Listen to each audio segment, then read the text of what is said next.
RK's Guyana Free Media presents for human development and national development this message.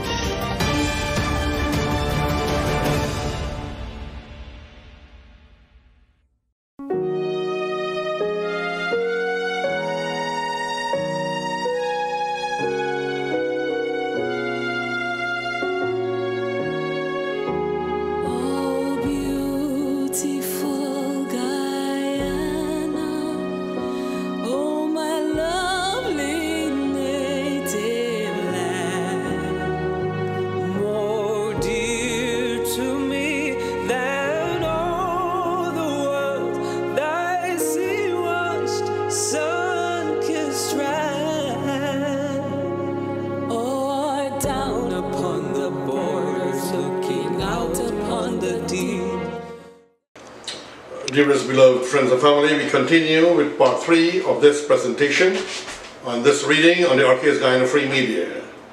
The Carter Center blockage, a thoroughly losing proposition. And this is written by G.H.K. Lal, an intellectual, a great and a mighty commentator and writer and patriot of Guyana, G.H.K. Lal. Thank you. I'm reading your letter, sir, to the world. The Carter Center blockage, a thoroughly losing proposition. Dear editor, and this is taken from the Cultural News as well.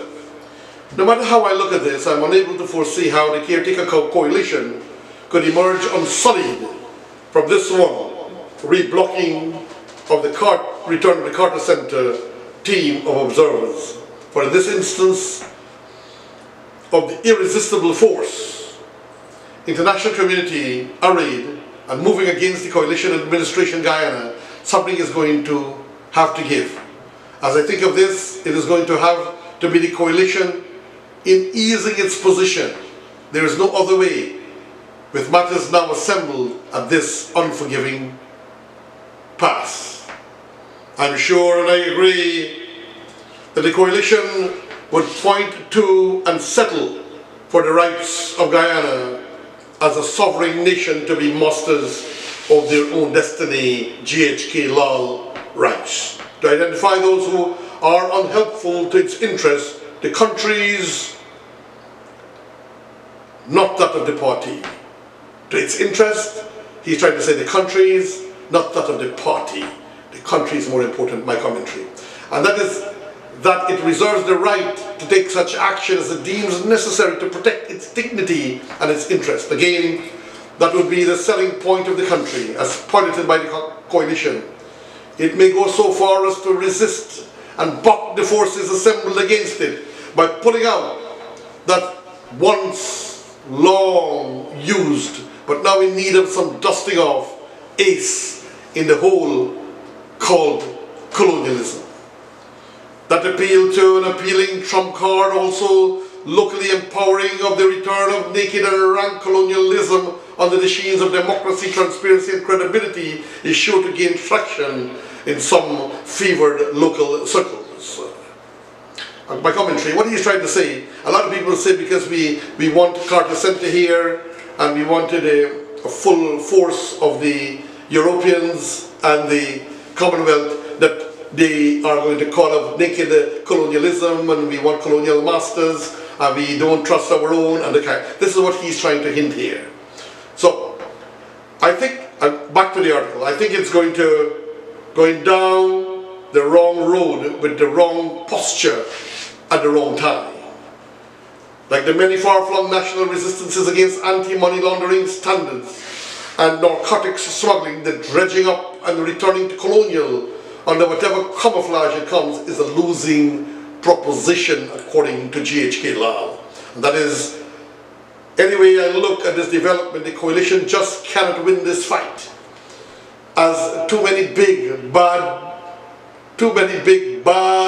dogs, B-A-A-A-D, are gathered against it. Determined dogs, they are mad ones too. I hope that it will reconsider an early G.H.K. Lal says. I say this because the world has changed in both scale and degree relative to the intensity of the priorities insisted upon by the international community to reorder the world. As I see it, it is to reorder the world according to Western, but particularly American philosophies and visions. The existences and rules of smaller and poorer nations today are dictated to by such ingredients indeed, requirements as human rights and democratic rights, which to some extent have pushed aside the earlier domestic insistences about sovereign rights and objections to what was called internal meddling and foreign influence and foreign interference. Though I still hold high regard for these elements, I recognize the world for what it is today, which is that partnerships with those governments that violate current international governance rules are no longer permissible. They will be held accountable. They will be made to pay a harsh price.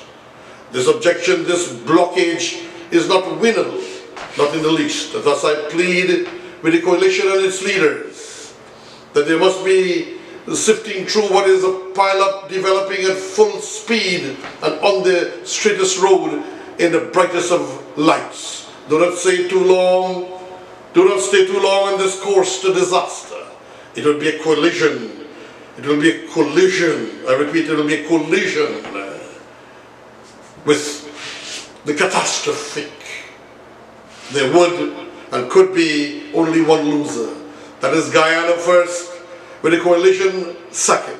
Thus I recommend respectfully to the President and his inner circle, rethink and rebalance. Look for a way out of this untenable situation. I think that way out, if it is at all possible and found to be acceptable, would be to seek a change of faces. By that I mean that the composition of the team to be reconfigured.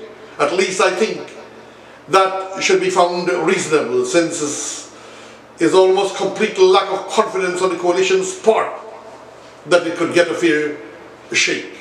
The posture from the coalition side is that some of the Carter Center got so intricately involved locally that it is not a trusted mediator. That may be denounced, but it is where things are. I do not like where we are. I do not like that the international community has, in some, their senses, and at a high and distant level, become the de facto governing apparatus of this country. I utterly regret that we are so scanty in the regard mental acuities to figure out a way and to commit to that way in working towards the fruition of a destiny that is carved out by local minds and hands. Now we have outsiders determining how our domestic hearth is to be run and pushing us around in the process. It should be humiliating to any Guyanese. It is to me. In other words, he's saying it is unfortunate that we have to depend upon foreigners to watch over and supervise the count of our votes, and not allowing them, it could be very destructive, GHK Law viewpoint. And that it is unfortunate. Ladies and gentlemen, please excuse me, I'm fasting. I can't have water, and so sometimes the mouth runs dry. Please do excuse me. And it is humiliating, but when he's saying we have no other alternative, that we need our partners in democracy to support us. But I like to think that I'm wise enough to recognize the changed world in which we live, of the prevailing governance determinants that must be adhered to, and of the Guyanese leadership compromises that represent the only way out. I am ashamed also that our political process and political prayers find pride in not finding the wisdom to solve our own problems by ourselves. Thus, humiliations are heaped upon embarrassment. For the last time to the coalition leadership, I say, step back. Stand down from this Pearl Harbor.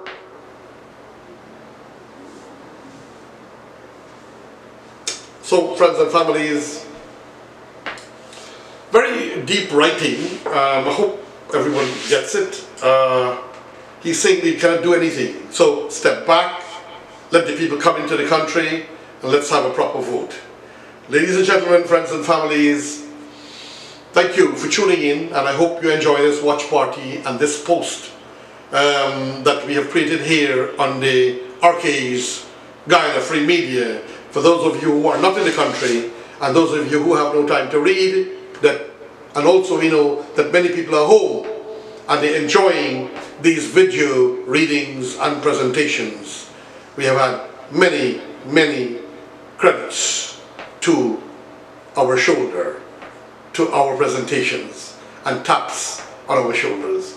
May the peace and the mercies and blessings of God be with one and all. Peace and love. Let us hope in time that we can find a way for our political powerhouses to work to create goodwill and unity and peace and end these kinds of worries, whereby we know it's the same people that will win the election who become one government, one group, one people for our one nation's destiny.